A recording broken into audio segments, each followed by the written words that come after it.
Hello student, welcome to this class. आज हमारा polity का लेक्चर नंबर 2 रहने वाला है। लेक्चर नंबर 1 में हमने एक जो कॉन्स्टिट्यूशन होता है तो वो कॉन्स्टिट्यूशन का एक आइडेंटिटी कार्ड जिसको बोलते हैं प्रीएम्बल, उसके बारे में हमने एक डिटेल में डिस्कस किया कि प्रीएम्बल होता क्या है, प्रीएम्बल का क्या क्या कंपोनेंट होता है, कहाँ से कॉन्स्टिट्यूशन हमारा पावर डिराइव करता है, इंडियन स्टेट कैसा है और हमारा कॉन्स्टिट्यूशन जो भी हमारे कॉन्स्टिट्यूशन मेकर ने बनाए हैं उसका क्या ऑब्जेक्टिव है, कब हम कॉन्स्टिट्यूशन को अडॉप्ट किए और कब वो इम्प्लीमेंट हुआ, क्लियर है, और क्या उसका स्टेटस है प्रीएम्बल का, ये हमने पिछले क्लास में डिस्कस किया है, क्लियर है। तो आज पॉलिटी के जो लेक्चर नंबर 2 है इसमें हम अपना जो टॉपिक आज का जो डिस्कशन का रहेगा हमारा वो रहेगा मेकिंग ऑफ द कॉन्स्टिट्यूशन, यानी कि ये जो कॉन्स्टिट्यूशन जो था उसका आइडिया कैसे आया और कैसे उसने एक टाइम लाइन के साथ आगे एक प्रोसीजर को फॉलो करते हुए कैसे हमारे लोगों ने डिमांड रखा कि हमें भी कॉन्स्टिट्यूशन असेंबली चाहिए, और फिर वो कहीं ना कहीं वो ब्रिटिश के ऊपर प्रेशर अप्लाई किए, बार बार अप्लाई किए हमारे लीडर्स, उसके लिए एजिटेशन भी किए कि हमारे लिए आप एक अलग से कॉन्स्टिट्यूशन बनाओ और धीरे धीरे हमें आप आज़ाद करने की कोशिश करो, क्लियर है। ऑब्वियसली वो तो चाहते थे कि सडनली मतलब जितना जल्दी ब्रिटिशर्स चले जाएं, लेकिन ब्रिटिशर्स भी उन्होंने क्या किया, हमारे लोगों के पेशेंस को चेक किया कि कितना वो हैं, और जैसा एजिटेशन ज़्यादा बढ़ता था तो फिर वो उसके अनुसार वो अपना अलग अलग जो होते हैं ना कि पॉलिसीज़ अपना के और उसको कहीं ना कहीं सप्रेस करने की कोशिश करते थे। लेकिन आपको मैं बता दूं कि जब वो जो क्विट इंडिया मूवमेंट जो गांधी जी का था 1942 में, वो एकदम हद पार कर दिया था, मतलब जो नेशनल लेवल था वो एक एक्सट्रीम लेवल पे था। उस पर्टिकुलर मूवमेंट के बाद हम बोल सकते हैं कि जो ब्रिटिशर्स की जो कमर है वो पूरी तरीके से टूट गई और लास्ट में उनको फोर्स होना पड़ा कि वो बैकफुट पे एक्चुअली उस मूवमेंट के बाद आ गए थे, और उसके बाद उनको देना ही पड़ गया क्योंकि वो भी देख रहे थे कि अब इतना एजिटेशन हो रहा है, हमें भी अच्छे से प्रॉफिट हो नहीं रहा है और अब इनके ऊपर रूल करना भी बहुत मुश्किल है। तो वो हम लोग तो हिस्ट्री वाले पोर्शन में और भी वो अच्छा इंटरेस्टिंग टॉपिक है उसको डिस्कस करेंगे, लेकिन आज का लेक्चर में हम लोग देखते हैं कि जो हमारा ये जो कॉन्स्टिट्यूशन जो बन के तैयार हुआ है तो उसका एक क्या टाइमलाइन रहा है, कौन कौन से मेन लीडर हैं जो इसमें पार्टिसिपेट किए, और ये लेक्चर के बाद एक और लेक्चर इसके ऊपर एक्चुअली रहने वाला है क्योंकि ये टॉपिक थोड़ा बड़ा है। तो हम लोग छोटे छोटे वीडियो में ही अपने जो भी टॉपिक्स हैं उसको कंप्लीट करने की कोशिश करते हैं, क्योंकि वो आपको फिर रिवीजन में ये चीज़ें कम वीडियोज रहता है तो जल्दी से रिवीजन हो जाता है, तो वो हेल्पफुल रहेगा। तो चलिए हम लोग स्टार्ट करते हैं आज का मेकिंग ऑफ द कॉन्स्टिट्यूशन का लेक्चर नंबर 2 रहेगा ये, ठीक है। तो देखिए सबसे पहले आपको यहाँ पे एक टाइम लाइन दिख रहा होगा, तो हमारा कॉन्स्टिट्यूशन कैसे अचानक से तो नहीं कोई भी टॉपिक आ जाएगा कि अब आज ही हमें कॉन्स्टिट्यूशन बनाना होगा। पहले किसी के दिमाग में आइडिया आया होगा कि हमें एक कॉन्स्टिट्यूशन बनाना चाहिए, क्लियर है, फिर वो धीरे धीरे और लोगों के मास में गया होगा, फिर लोग एजिटेशन किए होंगे, तब जाके ऑब्वियसली बना होगा।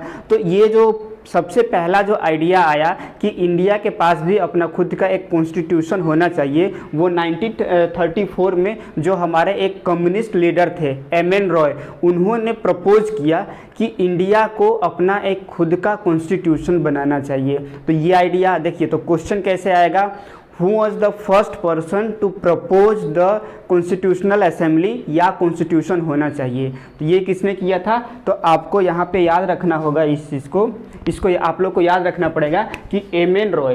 रॉय जो कि 1934 में ये एक्चुअली एक कम्युनिस्ट लीडर थे, उन्होंने प्रपोज किया कि इंडिया का एक कॉन्स्टिट्यूशनल असेंबली होना चाहिए जो इंडिया के लिए एक कॉन्स्टिट्यूशन बनाएगी, क्लियर है। तो पहला पॉइंट क्लियर है आपके लिए। की पॉइंट क्या है कि एम.एन. रॉय को याद रखना है कि उन्होंने फर्स्ट टाइम कॉन्स्टिट्यूशनल असेंबली को प्रपोज किया था, और अगर आप टाइम लाइन भी याद रखेंगे तो ज़्यादा अच्छा रहेगा कि वो एक स्टोरी बन जाएगा कि 1934 में एम.एन. रॉय ने प्रपोज किया।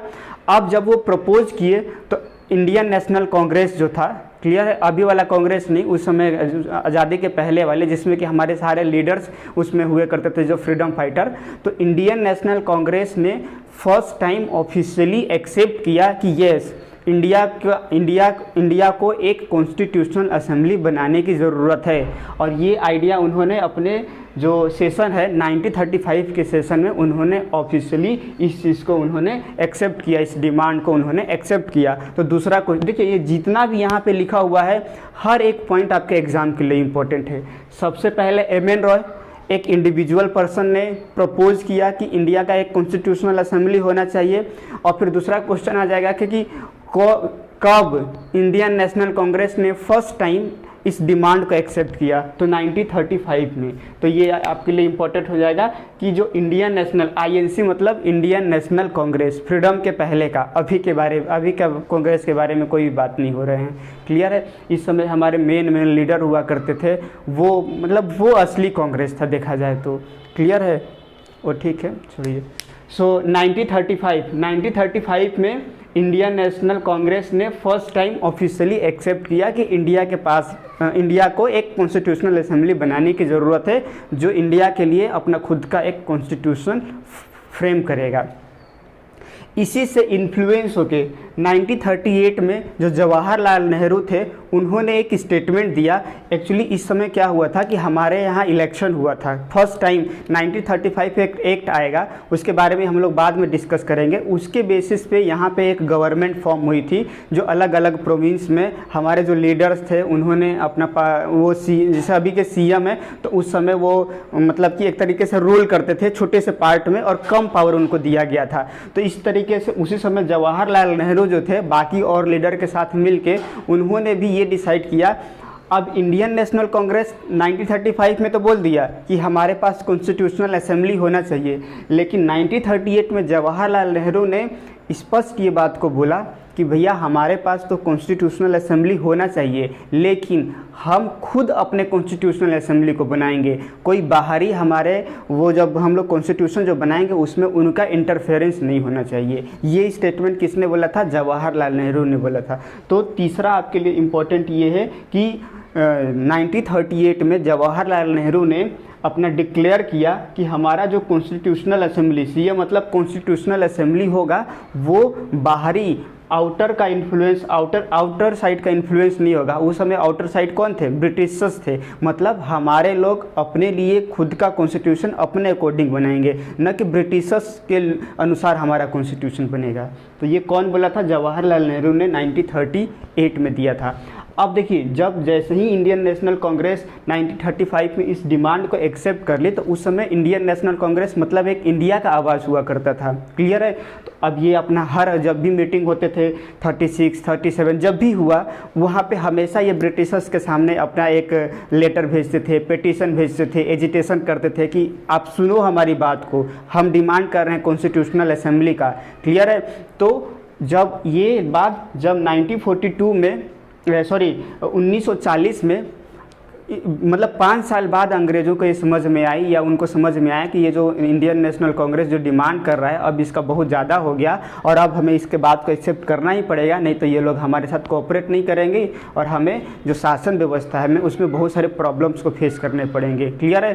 तो कांग्रेस को कहीं ना कहीं एक थोड़ा सा उनको क्या बोलना चाहिए, कैरेट, एक अभी हम लोग पढ़ेंगे स्टिक एंड कैरेट पॉलिसी, तो उसमें एक कैरेट मतलब मिठाई देना, किसी को थोड़ा सा कुछ दे के खुश करने वाली बात होती है ना। तो वैसे ही ब्रिटिशर्स ने 1940 में एक ऑफ़र निकाला। एक्चुअली ये अगस्त के महीने में आया था, इसलिए इसको अगस्त ऑफ़र बोला जाता है। तो उन्होंने ये बोला कि इस अगस्त ऑफ़र में ब्रिटिशर्स ने फर्स्ट टाइम एक्सेप्ट किया कि हाँ, इंडिया के लिए हम लोग एक कॉन्स्टिट्यूशनल असेंबली बनाएंगे, लेकिन कब बनाएंगे वो एक्चुअली देखिए 1940 का इरा क्या है आप लोग को अगर पता होगा तो जो सेकेंड वर्ल्ड वॉर था वो 1939 से लेके 1945 के बीच में लड़ा गया था, सेकेंड वर्ल्ड वॉर।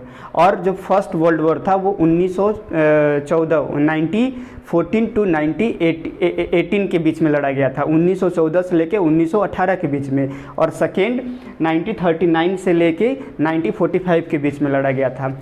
अब यहाँ पे क्या हुआ था कि जैसे फर्स्ट वर्ल्ड वॉर में तो हमारे जो उस समय के जो लीडर थे, जैसे मेन थे उस समय महात्मा गांधी, उन्होंने ये बोला कि हम एज ए इंडियन ब्रिटिशर्स का सपोर्ट करना चाहिए ताकि इसके एवज में वो लोग क्या करेंगे कि हमें वो स्वतंत्रता दे देंगे, हमें इंडिपेंडेंस दे देंगे।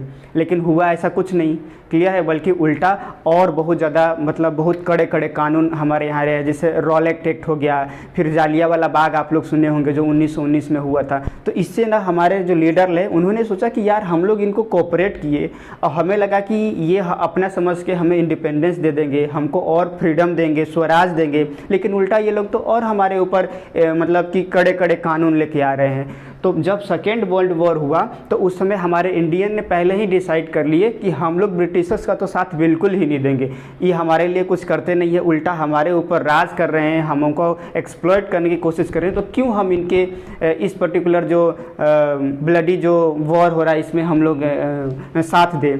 तो इसीलिए यहाँ पे एक्चुअली क्या हुआ था कि हमारे लीडर एकदम आतुर हो गए थे कि हमें सपोर्ट तो इनको करना ही करना नहीं है। तो अब ऑब्वियसली अपने साइड उन किसी को लाने के लिए अगर कोई रूठा हुआ है तो कुछ ना कुछ तो उसको क्या करना पड़ेगा, लालच तो देना पड़ेगा। तो इसीलिए इनके कान में मतलब कि क्या बोलना चाहिए, ये ड्रॉप गया कि ये 1935 में ये लोग कॉन्स्टिट्यूशनल असेंबली की बात कर रहे हैं, तो चले इनको थोड़ा सा खुश करने के लिए बोल देते हैं, डिक्लेयर कर देते हैं कि चलिए हम आपको कॉन्स्टिट्यूशनल असेंबली देंगे ताकि ये लोग हमको वॉर में सपोर्ट करेंगे। और ये याद रखिए, अगर इंडिया सपोर्ट नहीं करता ब्रिटिश को इस वॉर में तो ब्रिटिशर्स की इतनी औकात ही नहीं थी कि वो जीत जाते। हमारा मिलिट्री सपोर्ट इतना थे, हमारे लोग जाके लड़ते थे, इसके कारण ये लोग बहुत ज़्यादा कूदते थे, समझे, हमारे ही मतलब बदौलत ब्रिटिशर्स इतना ज़्यादा वो होते थे। तो इनकी अपनी खुद की कोई वैसा नहीं था कि बहुत ज़्यादा कर लेते, लेकिन ठीक है। तो चलिए, तो ये आपको याद होना चाहिए कि ये अगस्त ऑफर, क्योंकि इस समय वॉर चल रहा था। देखिए मैं ये कहानी क्यों बता रहा हूँ, ताकि आपको ना कनेक्ट करने में काम आएगा। वो जस्ट याद आप लोग कर लोगे तो वो ज़्यादा देर तक याद नहीं रहेगा, लेकिन जब आप कनेक्ट करते जाओगे कि हाँ 1939 में सेकेंड वर्ल्ड वॉर हो रहा था, इसीलिए 1940 में अगस्त ऑफर आया था। अब ये अगस्त ऑफर क्या रहेगा, तो क्योंकि वॉर चल रहा है और इंडियन इनका सपोर्ट नहीं कर रहे हैं, तो किसी न किसी तरीके से जो इनका मेन एजिटेशन है, अगर हम उनको बोल देंगे कि भैया हम आपके लिए कॉन्स्टिट्यूशनल असेंबली बनाएंगे, तो ये लोग मान जाएंगे और कहीं ना कहीं हमको कोऑपरेट करेंगे। तो इसीलिए जो 1940 में अगस्त ऑफर ब्रिटिशर्स ने भेजा कि हम आपके लिए कॉन्स्टिट्यूशनल असेंबली बनाएंगे, लेकिन उन्होंने एक शर्त भी लग दिया कि ये कॉन्स्टिट्यूशनल असेंबली जो बनाया जाएगा वॉर के बाद बनाया जाएगा। तो अब वॉर के बाद बनाया जाएगा, तो वो तो हम अभी 2021 के एरा में है कि हमें पता है कि 1939 में स्टार्ट हुआ था और 1945 में जाके सेकेंड वर्ल्ड वॉर ख़त्म हुआ। लेकिन क्या आपको जब उस समय वॉर चल रहा था तो कभी भी वॉर को कभी पता रहता है कि वो कब ख़त्म होगा, कि ख़त्म होगा भी कि नहीं, क्लियर है। तो हमारे लीडर ने इस अगस्त ऑफर को रिजेक्ट कर दिया। क्यों रिजेक्ट कर दिया, क्योंकि ये लोग बोले कि कॉन्स्टिट्यूशनल असेंबली बनाया जाएगा और वो भी वॉर के बाद बनाया जाएगा। अब वॉर कब ख़त्म होगा, ख़त्म नहीं होगा, क्या होगा कोई जानता ही नहीं है, अनिश्चितकालीन तक चले, इसका मतलब हमारा कॉन्स्टिट्यूशनल असेंबली नहीं बनेगा, फिर तो अनिश्चितकालीन तक तो चलेगा। तो इसीलिए ये जो अगस्त ऑफर है हमारे लीडर ने ठुकरा दिया कि हमें अगस्त ऑफर मंजूर नहीं है। इसके ऊपर और भी बहुत सारे प्रोविजंस थे जो अभी डिस्कस करना अभी सही नहीं रहेगा, क्योंकि हम लोग एक टाइमलाइन डिस्कस कर रहे हैं, ठीक है। तो हम लोग यहाँ तक आ गए कि सबसे पहले एम.एन. रॉय ने प्रपोज किया, फिर इंडियन नेशनल कांग्रेस ने 1935 में ऑफिशियली अपने डिमांड में लिया, फिर जवाहरलाल नेहरू ने 1938 में स्टेटमेंट दिया कि हमारा जो कॉन्स्टिट्यूशनल असेंबली होगा वो बाहरी का किसी का भी इन्फ्लुएंस नहीं होगा। तो वॉर स्टार्ट हो गया। वॉर में हमारे इंडियन साथ नहीं दे रहे थे, तो ब्रिटिशर्स उनको साथ में लाने के लिए एक इस तरीके से प्रपोजल दिए अगस्त ऑफर के फॉर्म में कि आइए आप हमारा सपोर्ट करिए और हम आपके लिए कॉन्स्टिट्यूशनल असेंबली बनाएंगे, लेकिन वॉर के बाद, जिसको कि इंडियन ने रिजेक्ट कर दिया। तो अब ये वाला ऑफर नहीं हुआ, तो फिर 1942 में उन्होंने एक बंदे को भेजा है जिनका नाम है सर स्टेफर्ड क्रिप्स। क्लियर है कि ये गांधी जी से मिले और नेहरू से मिले और मेन लीडर से मिले और इनको अपने पाले में करने की कोशिश किए कि सर आप लोग मान जाइए और हमें वॉर में सपोर्ट करिए। और हम लोग देखिए, हम लोग आए हैं, अभी तो वहाँ से हम डिक्लेयर कर रहे थे कि आपके लिए कॉन्स्टिट्यूशनल असेंबली बनाएंगे, लेकिन वी आर मतलब कि हम लोग आपके लिए बहुत ज़्यादा चाहते हैं कि आपके लिए कॉन्स्टिट्यूशनल असेंबली बने, इसलिए मैं लंदन से आपसे मिलने के लिए आया हूँ। तो प्लीज़ आप लोग बताइए कि आप लोग का क्या क्या प्रपोजल है और मैं वो जाके वहाँ पर बात करूँगा। तो मतलब जो हम वहाँ का ब्रिटिश का पार्लियामेंट था, उन्होंने सर स्टेफर्ड क्रिप्स को भेजा इंडिया कि चलिए जाइए और आप वहाँ के मेन लीडर के साथ में बात करिए और कॉन्स्टिट्यूशनल असेंबली बनाने के लिए तैयारी करिए, ताकि इससे उनको लगेगा कि हाँ हम सीरियसली कोशिश कर रहे हैं कॉन्स्टिट्यूशनल असेंबली बनाने के लिए, जिससे ब्रिटिश इंडियन हमें सपोर्ट करेंगे वॉर में। बट स्टीफन क्रिप्स का जब हम लोग आएगा नेक्स्ट टॉपिक या जब भी आएगा प्रपोजल में हम लोग पूरा देखेंगे कि इसका क्या क्या प्रपोजल था। तो इसके प्रपोजल कुछ ऐसा था कि अब देखिए 1940 में ही क्या हुआ था कि मुस्लिम लीग, एक मुस्लिम लीग था जो अभी पाकिस्तान बना हुआ है, जिसको कि जिन्ना लीड करते थे इस मुस्लिम लीग को। तो ये मुस्लिम लीग यहाँ पे डिमांड करने लगा 1940 से ही कि हमें अलग पाकिस्तान की ज़रूरत है, मतलब हमें अलग पाकिस्तान बनाना है, हम इंडिया में नहीं रहेंगे। क्यों? क्योंकि यहाँ पे जो मुस्लिम हैं इनको खतरा है, ऐसा वो बहकाते थे मुस्लिम लोगों को। क्लियर है? तो ये जो मुस्लिम लीग है, तो जब 1942 में जब क्रिप्स मिशन आया तो क्रिप्स मिशन का एक ये प्रपोजल था कि केवल एक कॉन्स्टिट्यूशन बनेगा, एक कॉन्स्टिट्यूशन नहीं बनेगा, केवल एक स्टेट रहेगा, एक यूनियन रहेगा, कोई पाकिस्तान। तो मतलब अल्टीमेटली क्रिप्स मिशन ने पाकिस्तान एक अलग स्टेट बनने के डिमांड को ठुकरा दिया था। इस कारण मुस्लिम लीग इससे खफा था और उन्होंने इस पर्टिकुलर क्रिप्स मिशन को रिजेक्ट कर दिया। और इसके जब हम लोग 5 और भी अलग अलग पॉइंट हैं, क्या क्या प्रपोजल है, जब उसको देखेंगे तब वहाँ पे हम लोग और डिस्कस करने की कोशिश करेंगे। फिलहाल आपको याद रखने की ज़रूरत है कि 1942 में क्रिप्स मिशन आया था ताकि इंडियन लोग हमारे वर्ल्ड वॉर में हमारा सपोर्ट करें ब्रिटिशर्स का, और इनको हम लोग थोड़ा सा क्या बोलना चाहिए, थोड़ा लालच देते हैं कि हाँ कॉन्स्टिट्यूशनल असेंबली बनाने के लिए हम लोग बहुत ज़्यादा डेडिकेटेड हैं। तो ये सर स्टेफर्ड क्रिप्स आए इंडिया में, बट इसके प्रपोजल सही नहीं लगा, तो मुस्लिम लीग और कांग्रेस दोनों आपस में लड़ने लगे। मुस्लिम लीग लास्ट में ये बोल दिया कि हमें क्रिप्स मिशन मंजूर नहीं है, और अल्टीमेटली ये जाके फेल हो गया। क्लियर है? तो ये भी फेल हो गया और ये भी फेल हो गया। तो यहाँ तक होप आपको एक कहानी के फॉर्म में क्लियर हो गया होगा। जब यहाँ तक हो गया तो 1946 में कैबिनेट मिशन आता है। देखिए टाइम लाइन ये भी याद रखना है, कब अगस्त ऑफर आया था, यही क्वेश्चन आ जाएगा। क्रिप्स मिशन कब आया था, कैबिनेट मिशन कब आया था, या इन तीनों को डिसेंडिंग ऑर्डर में, मतलब टाइम लाइन के अनुसार में अरेंज करिए। ये प्रपोजल क्या इसको रिजेक्ट किए थे, नहीं किए थे, ये भी रिजेक्ट हो गया था। क्लियर है? तो मतलब हर एक पॉइंट से आपको क्या बन सकता है, क्वेश्चंस बन सकता है। तो इसीलिए इसको आप लोग क्या करिएगा। और ऑब्वियसली देखिए मैं ये मानता हूँ कि जब आप लोग यूपीएससी का एग्ज़ाम देते या फिर कोई बीपीएससी का एग्ज़ाम देते तो थोड़ा और डिटेल में जाने की कोशिश करते, लेकिन जब आप लोग एसएससी जेईई के लिए एग्ज़ाम की तैयारी कर रहे हैं तो इतना तो कंटेंट सफिशिएंट है।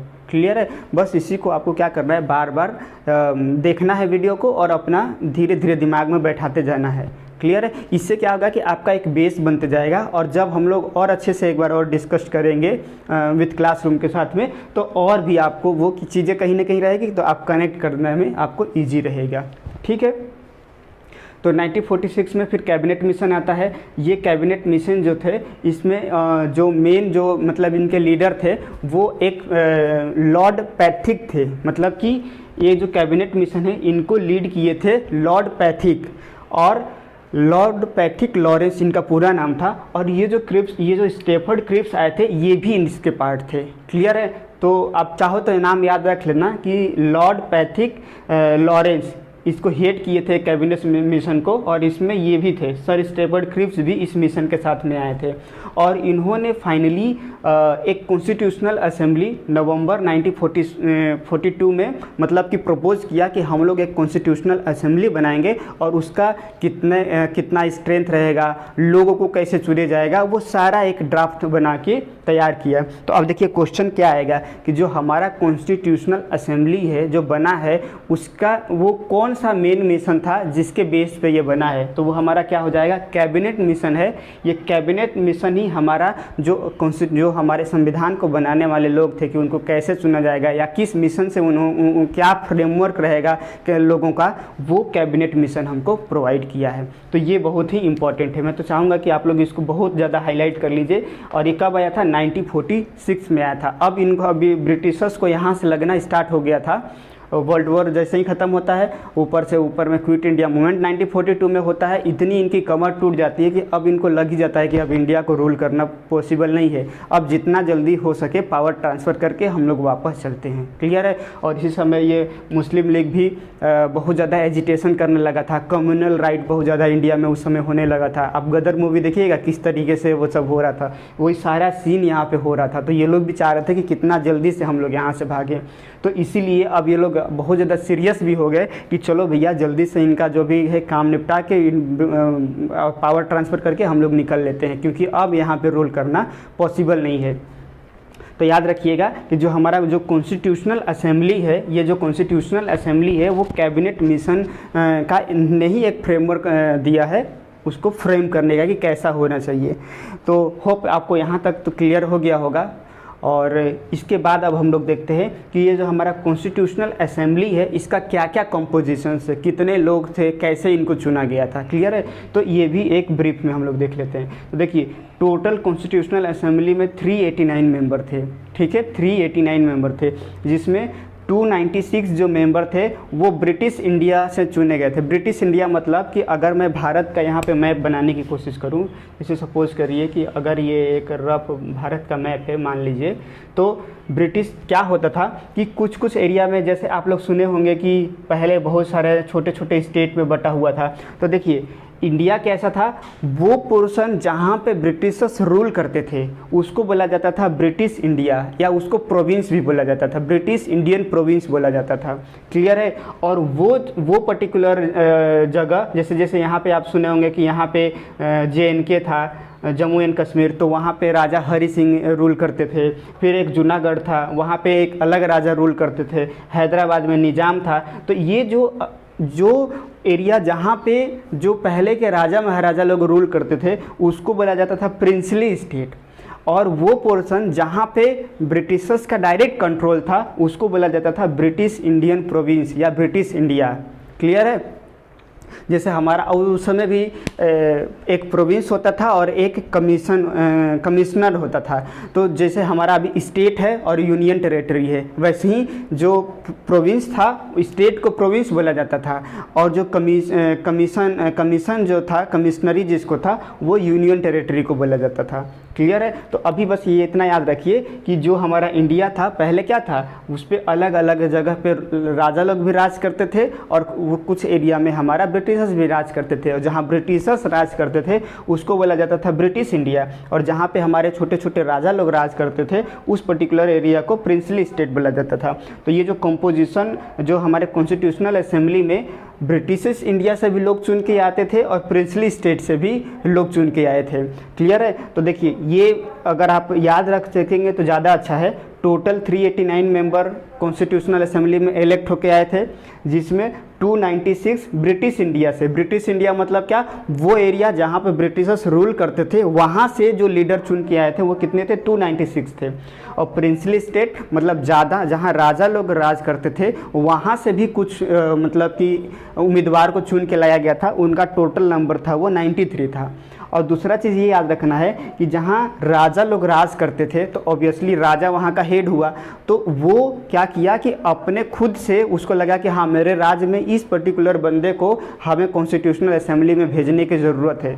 तो वो पर्टिकुलर जो पर्सन था वो वहाँ के राजा के द्वारा नॉमिनेट किया गया था। मतलब राजा ने बोल दिया कि हाँ भैया आप चले जाओ वहाँ पे कॉन्स्टिट्यूशनल असेंबली में, तो वो चला गया। तो यहाँ पे प्रिंसली स्टेट से जो उम्मीदवार इलेक्ट किए थे वो नॉमिनेट किए गए थे वहाँ के राजा के द्वारा, जबकि ब्रिटिश इंडियन स्टेट जहाँ पे ब्रिटिशर्स तक का राज था वहाँ से जो उम्मीदवार चुना गया था उनको इलेक्ट किया गया था इलेक्शन के द्वारा। और वो इलेक्शन का प्रोसीजर क्या था, ये होता है प्रोपोर्शनल रिप्रेजेंटेटिव। आप यूपीएससी का एग्ज़ाम नहीं दे रहे हैं तो आपको इसके बारे में ज़्यादा डिटेल में जानने की ज़रूरत नहीं है। प्रोपोर्शनल रिप्रेजेंटेटिव अगर आपको फिर भी इच्छा है तो मैं हल्का सा बता देता हूँ। देखिए क्या होता है जैसे राज्यसभा जैसे लोकसभा होता है, तो लोकसभा में जो भी जितने लोग चुने जाते हैं तो ऑब्वियसली उसके लिए कि जनरल इलेक्शन जिसको बोला जाता है कि जैसे हमारे अलग अलग जो लीडर हैं वो अलग अलग कॉन्स्टिट्यूंसी में खड़ा होते हैं, डायरेक्ट लड़ते हैं और वहाँ से लड़के वो लोकसभा में जाते हैं। लेकिन कभी आपने ये सुना है कि राज्यसभा में लोग को कैसे इलेक्ट किया जाता है? तो राज्यसभा में 2 तरीके के होते हैं। एक तो कुछ जो होते हैं आप लेके 12 जो लोग होते हैं उनको डायरेक्ट राष्ट्रपति नॉमिनेट कर लेते हैं, क्लियर है। और बाकी जो बचे हुए लोग हैं उनको इलेक्शन किसके द्वारा किया जाता है?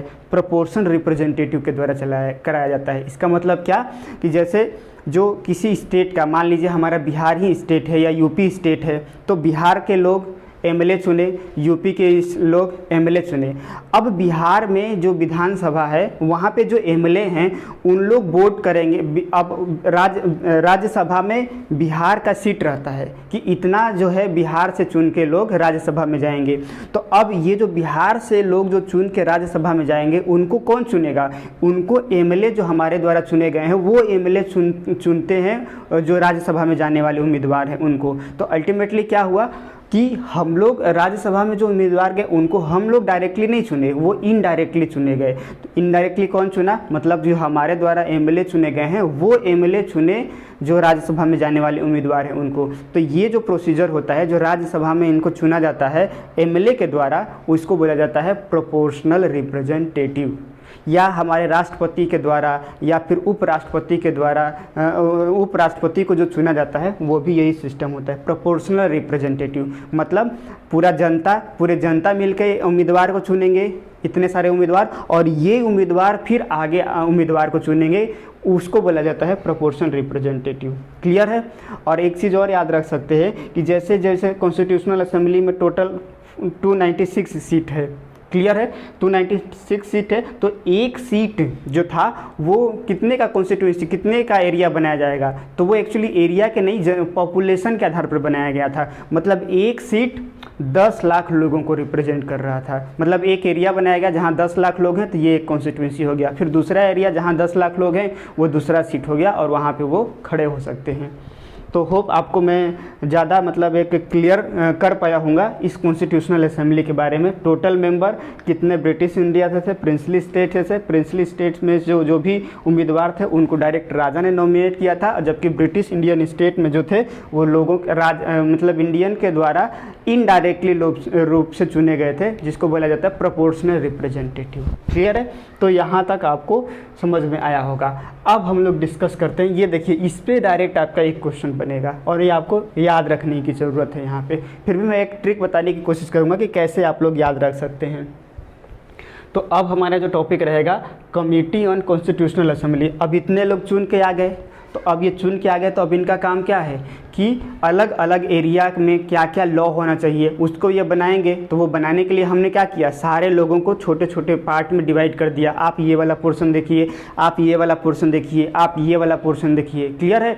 तो ये जो कमेटी बनाई गई थी तो ये में अलग अलग मेन कौन कौन सी कमेटी थी वो हमारे एग्जाम के लिए इंपॉर्टेंट है और उनको हेड कौन कर रहे थे। ठीक है?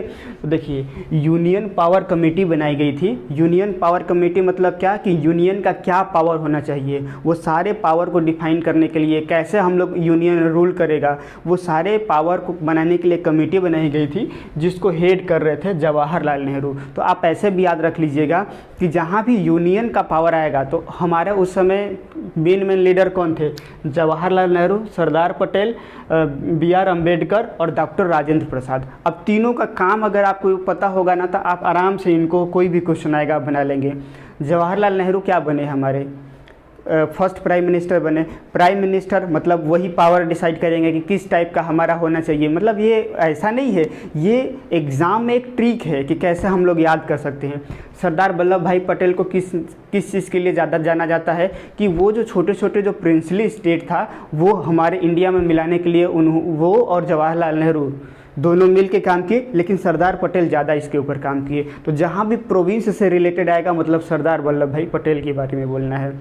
डॉक्टर अम्बेडकर प्रसाद, जो डॉक्टर BR अम्बेडकर है, उनको किसके लिए जाना जाता है तो इनको बोला जाता है कि यही संविधान के रचयिता थे। मतलब जब ड्राफ्ट करने वाला कोई बात आएगा, कंपाइल करने वाली बात आएगी तो वहाँ किसका नाम आ जाएगा, हमारा डॉक्टर BR अम्बेडकर का नाम आ जाएगा। और हमारे राजेंद्र प्रसाद क्या थे, वो जो कॉन्स्टिट्यूशनल असेंबली है उसके जो हेड थे एक तरीके से। जैसे अभी आप लोग ओम बिरला जो हैं वो क्या करते हैं, प्रिसाइडिंग ऑफिसर है हमारे लोकसभा के, क्लियर है। तो वैसे ही जो राजेंद्र प्रसाद थे ये दोनों काम करते थे, वो स्पीकर का भी काम करते थे उस समय। तो देखिए जब वो पार्लियामेंट का जो हमारा कॉन्स्टिट्यूशनल असेंबली है वो दो काम करता था। जब संविधान बनाता था तो उसको कॉन्स्टिट्यूशनल असेंबली बोलते थे, क्लियर है। तब उस समय राजेंद्र प्रसाद जब वो सीट पर बैठते थे तो उनको प्रेसिडेंट बोला जाता था। और जब वही सेम चीज़ जो अभी हमारा पार्लियामेंट करता था, वो अलग अलग छोटे छोटे लॉ बनाने के लिए अगर वही कमेटी बैठती थी तो उसको हम लोग पार्लियामेंट बोलते थे। तो उस समय जब राजेंद्र प्रसाद जो काम करते थे वो स्पीकर का काम होता था। तो अब अल्टीमेटली राजेंद्र प्रसाद का काम, मेन काम क्या है आप लोग दिमाग में रखिएगा कि वो स्पीकर जैसा काम करते थे। तो अगर वो स्पीकर जैसा काम करते थे तो प्रोसीजर कमेटी, जैसे ये लोकसभा में ये प्रोसीजरल कमेटी होती है, तो ऑब्वियसली उनके ऊपर रूल कौन बनाएंगे, जो उनको हेड कर रहे हैं तो डॉक्टर राजेंद्र प्रसाद करेंगे, क्लियर है। स्टीयरिंग कमेटी भी किससे रिलेटेड है, ये दोनों कमेटी अभी भी पार्लियामेंट में ये कमेटी पाई जाती है। तो मतलब ये पार्लियामेंट में अभी भी पाई जाती हैं, तो मतलब इसके ऊपर कंट्रोल किसका होता है, स्पीकर का रोल रहता है। तो उस समय हमारे स्पीकर कौन थे, डॉक्टर राजेंद्र प्रसाद। तो अल्टीमेटली हम याद कर लेंगे कि जहाँ भी रूल ऑफ प्रोसीजर कमेटी आएगा और स्टीयरिंग कमेटी आएगा तो वहाँ पे हमारे कौन आ जाएंगे, डॉक्टर राजेंद्र प्रसाद। तो ये आप लोग याद रख लेंगे। Rule of procedure committee, steering committee is related with parliament, और उसमें पार्लियामेंट के जो हेड कौन थे हमारे, एक तरीके से डॉक्टर राजेंद्र प्रसाद थे, तो वो उसको हेड करेंगे। तो ये दो चीज़ें मेरे ख्याल से आपको क्लियर हो गई होगी। अब हम लोग आते हैं ये दोनों चीज़ में, यूनियन पावर कमेटी और यूनियन कॉन्स्टिट्यूशनल कमेटी। तो अब हमारे ये यूनियन जहाँ भी वर्ड आ गया मतलब हेड, और हमारे प्राइम मिनिस्टर कौन बने थे, जवाहरलाल नेहरू, मतलब उनका इन्फ्लुएंस ज़्यादा होगा। तो इन दोनों कमेटी को यूनियन पावर कमेटी और यूनियन कॉन्स्टिट्यूशनल कमेटी दोनों को कौन हेड करेंगे, जवाहरलाल नेहरू करेंगे, क्लियर है। तो होप आपको पहला दूसरा भी क्लियर हो गया होगा और 6th 7th भी क्लियर हो गया होगा। अब हम लोग आते हैं कि प्रोविंशियल, देखिए तो जहाँ भी प्रोविंशियल कॉन्स्टिट्यूशनल कमेटी, मतलब कि प्रोविंस का हमारे सेंटर के साथ क्या रिलेशन रहेगा, तो उसको कौन नेगोशिएट कर रहे थे, सरदार पटेल अलग अलग स्टेट को मिलाने की बात कर रहे थे। तो उनके साथ रिलेशन के लिए फिर उनको कौन हेड करेगा, क्योंकि उस एरिया में वो एक्सपर्ट एक तरीके से हो गए थे। तो ऑब्वियसली सरदार पटेल ज़्यादा अच्छा से उनको बनाएंगे कि वो लोग भी खुश रहें, सेंटर भी खुश रहे। तो प्रोविंशियल कॉन्स्टिट्यूशन कमेटी को कौन हेड किए थे, सरदार पटेल। सरदार पटेल एक और चीज़ को करते थे कि जैसे फंडामेंटल राइट के ऊपर जो अलग अलग कमेटी बनी हुई थी तो उनको वो एडवाइस करते थे। माइनॉरिटी और ट्राइबल एरिया को कैसे रूल किया जाएगा उसके ऊपर भी हमारा सरदार पटेल काम कर रहे थे। तो जवाहरलाल नेहरू किसके ऊपर काम करेंगे, union power committee, union constitutional committee. Sardar Patel किसके ऊपर करेंगे, प्रोविंशियल कॉन्स्टिट्यूशनल कमेटी और फंडामेंटल राइट के ऊपर, या माइनॉरिटी और ट्राइबल एरिया को कैसे रूल किया जाए उसके ऊपर काम करेंगे। और जो हमारे रूल ऑफ प्रोसीजरल कमेटी और स्टीयरिंग कमेटी, क्योंकि ये पार्लियामेंट से रिलेटेड बॉडी हैं तो इनके ऊपर हमारे डॉक्टर राजेंद्र प्रसाद काम करेंगे। और जो ड्राफ्टिंग कमेटी है, मतलब ड्राफ्टिंग मतलब क्या कि जो अलग अलग कमेटी जो प्रपोजल देगी उसको फिर मिला के एक बड़ा सा फ्रेमवर्क तैयार किया जाएगा। भाई सब तो अब इंडिविजुअली अलग अलग काम कर रहे हैं, तो सब लोग अपना एक रिपोर्ट देंगे, वो रिपोर्ट को फिर कंपाइल किया जाएगा एक फाइनल स्वरूप में, तो उसको हम लोग बोलते हैं ड्राफ्टिंग। तो वो हमारा कौन करेंगे, डॉक्टर भीमराव अंबेडकर। क्यों, क्योंकि इसीलिए इनको कॉन्स्टिट्यूशनल का मतलब कि फादर ऑफ द कॉन्स्टिट्यूशन भी इंडिया का बोला जाता है। ठीक, तो यहाँ तक हमारा क्लियर हो गया होगा। और एक स्टेट कमेटी था, तो ये स्टेट कमेटी जो था उसको जवाहरलाल नेहरू हेड कर रहे थे। तो ये टोटल 8 कमेटी थी, मेजर क्लियर है, जिसको कि आपको याद रखना है। और मैंने हल्का लॉजिक भी दिया है याद करने का। होप अगर आपको ये समझ में आया होगा तो ये ट्रिक याद करके आप ज़्यादा देर तक याद कर सकते हैं। क्योंकि जब मैं भी यूपीएससी का तैयारी करता था तो मुझे बहुत इसमें डाउट होता था, तो मैंने ऐसे ही अपने खुद से एक ट्रिक बनाया जिससे कि ये मेरे को अभी भी हमेशा के लिए याद हो गए हैं। ठीक है, अब देखिए नेक्स्ट अब हम लोग देखते हैं ये ड्राफ्टिंग कमेटी। ये जो ड्राफ्टिंग कमेटी थे इसका टास्क क्या था कि ये अलग अलग कमेटी जैसे power committee, union constitution committee, अब जवाहरलाल नेहरू सब लोग मिल के डिस्कस किए, एक ड्राफ्ट तैयार कर लिए। अब उसको फाइनल एक ड्राफ्ट तैयार करना, अभी इंडिविजुअल तो डालेंगे नहीं, अब इसके ऊपर फाइनल क्या क्या चीज़ों को एक्सक्लूड करना है, किस चीज़ को इंक्लूड करना है और उसको कैसे कंपाइल करना है, उसके ऊपर एक ड्राफ्टिंग कमेटी बनी थी जिसका चेयरमैन थे डॉक्टर भीमराव भीमराव अम्बेडकर। तो ये देखिए आपके लिए इम्पोर्टेंट है कि ड्राफ्टिंग कमेटी के चेयरमैन कौन थे, तो डॉक्टर BR अम्बेडकर थे। और चाहेंगे तो आप अगर टोटल तो ऐसे और मेंबर थे, 6 मेंबर थे, लेकिन ये 4 मेंबर तो कम से कम नाम है आप लोग याद रख लीजिए। डॉक्टर KM मुंशी दूसरे, और अदर मेंबर में KM मुंशी हो गए, AK अय्यर हो गए, NG गोपालन अय्यर हो गए और SM सदुल्ला हो गए। तो ये 4 लोगों के बारे में, और chairman doctor Ambedkar drafting committee के जो चेयरमैन थे इनके बारे में याद रख लीजिएगा। और हमने ऑलरेडी डिस्कस कर लिया ये ड्राफ्टिंग कमेटी का काम क्या था। तो इसका टास्क था कि to prepare the draft of constitution by taking the proposal of various committee. ये जो अलग अलग कमेटी बनी हुई थी, और इसके अलावा देखिए ये इसको बोला जाता है मेजर कमेटी। ये जितने भी 8 कमेटी ये मेजर थे, इसके अलावा भी और भी बहुत सारे माइनर कम्युनिटी थे। तो वो एक्चुअली एग्जाम में पूछता नहीं है और है भी बहुत ज़्यादा, तो वो आप लोग कॉस्ट बेनिफिट नहीं है उसको याद करने का। तो आप मेजर कमेटी याद रख लीजिए। तो इस तरीके से ड्राफ्टिंग कमेटी क्या हो गया, major committee as well as minor community, जो उनके ऊपर बना था वो जो प्रपोजल दिए उसको एक फाइनल ड्राफ्ट तैयार किया, उसको हम लोग ड्राफ्टिंग कमेटी बोलते हैं, जिसके चेयरमैन थे डॉक्टर BR अम्बेडकर। क्लियर है। तो देखिए इसके ऊपर एक और लेक्चर आएगा, क्योंकि यहाँ पे और टाइम भी ज़्यादा हो रहा है और यहाँ पे अब हो भी नहीं पाएगा। तो नेक्स्ट लेक्चर में एक लेक्चर और लगेगा मेकिंग ऑफ द कॉन्स्टिट्यूशन को कंप्लीट करने में। तो चलिए नेक्स्ट लेक्चर में देखते हैं। ठीक है, थैंक यू।